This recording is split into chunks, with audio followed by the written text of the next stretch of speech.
Hi, I'm Erin Gonzalez. I'm a child clinical psychologist and a specialist in ADHD and challenging behavior in kids. It's an important task of childhood to learn to understand your emotions and find ways to manage them. Emotions are very overwhelming for all of us, but especially for kids, because it's really based on chemical reactions in the brain that affect all your body systems and activate you in a way that can be surprising, overwhelming, and even confusing. Even as adults, we have to keep practicing identifying how and why we're feeling a certain way and making a choice to hold back certain reactions and go with other ones. As adults, we're often able to keep our eye focused on a goal and make decisions in the moment based on continuing to work toward our goal rather than on how we feel in the moment. But to children, feelings are a lot more motivating than logic or reason or plans they already made. So it makes sense that it takes a lot more effort and practice for them to learn to put the brakes on some of their natural emotional reactions. Although emotion regulation is challenging for all kids to learn, it's even harder for kids who are neurodiverse and who might be processing their world in a different way than other kids. For example, for kids with ADHD, they're going to get not as much excitement and interest and motivation about many mundane daily tasks, but then lots of interest and motivation around things that are new or unexpected or exciting. And that includes things that trigger emotions. So it's natural for kids with ADHD to have faster escalations, going from 0 to 60 really quickly in response to something that happens, and to have more trouble putting on the brakes to their big reactions. For a child with anxiety, we often will also see big emotional meltdowns. We think of anxious kids as being more timid or withdrawn even, but if you think about fight or flight, a large part of being anxious is resisting and avoiding the thing that's causing and triggering your anxiety. So most kids with anxiety will become combative, dig their heels in, and try to get out of things that they are concerned will be new or too challenging or overwhelming. For kids on the autism spectrum, you're also going to see emotions that might seem to come out of nowhere, but make sense for how that particular child is processing the world around them. Kids who are on the spectrum may be extra sensitive to incoming input. It could be sensory input that's coming in. It could be emotions that are physically surprising. And they deal with social interactions that are going to be more stressful or overwhelming than they are for other kids. Kids with autism may be focusing on different things in their world than other kids are. And so they may not be predicting or tuning in as much to how other people are going to react to them or what to expect from others' behavior. And that means they're naturally going to have more emotions in reaction to social situations than other kids might. Whatever the reason, almost all kids can benefit from working on emotion regulation skills.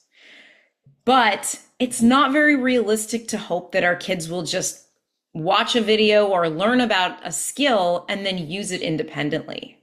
Again, when those emotions are flooding your body and your brain, you're going to need outside support, structure, and coaching to be able to regulate those feelings and your reactions. That's why the Family Coping Coach is a program that's not just for children, but is for the whole family. We know that kids cue off of the adults around them to learn how to react to things and how to handle their feelings. Even more so, parents sometimes make the situation more complicated with our own reactions. A lot of times when your child is having a big feeling, you might start to feel anxious or overwhelmed yourself. The urge is typically to try to get that feeling to stop as soon as possible, try to get the situation under control.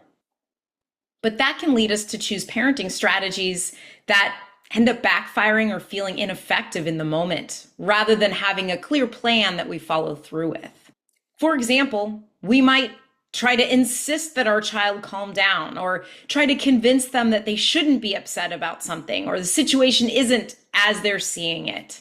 Or we might get angry and yell to try to startle them into calming down or distract them from their own feelings.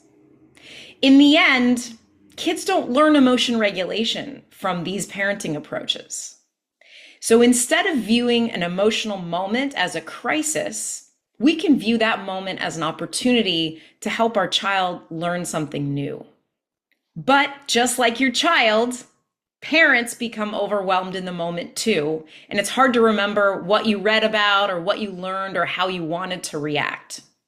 So the family coping coach is not just a learning tool, but it is a real-time support that will be with you in the moment, with your child, and responding to whatever happens next.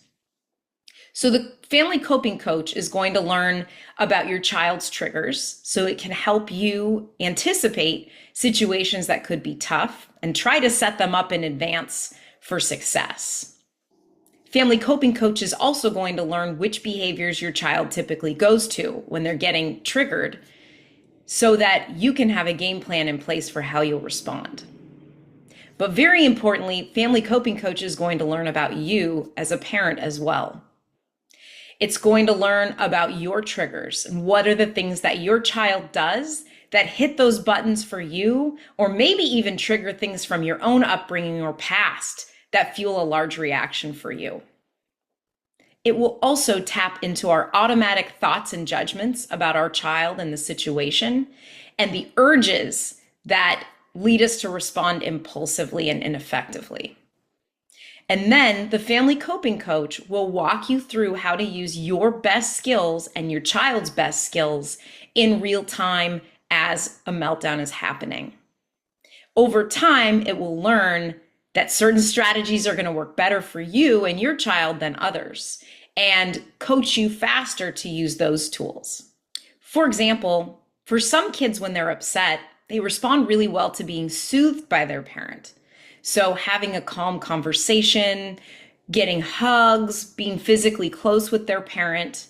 But for lots of other kids, that's going to overwhelm them even more. And they're much better having some space and a little bit of time to cool down before you try to work through a problem. For many kids, they will become more explosive if you try to give them a hug or try to get them to solve the problem immediately with you. The goal with Family Coping Coach is not that you will always need it by your side as your child grows up. The goal is that it will help you learn your best strategies so that they become second nature for you. And once you're consistently responding to your child's feelings in a way that's effective and helps them learn, you can stay calm in the moment and you can be flexible with whatever comes your way. Even more so, your child will start to learn their own skill set. They'll know what to expect when they make different behavior choices, and they'll cue off of you to see ways of handling those big feelings and finding another way to think about the situation and solve the problem. So over time, Coping Coach will go from being your pocket companion that's on your phone to more of the voice in your mind that reminds you of those skills that work for you.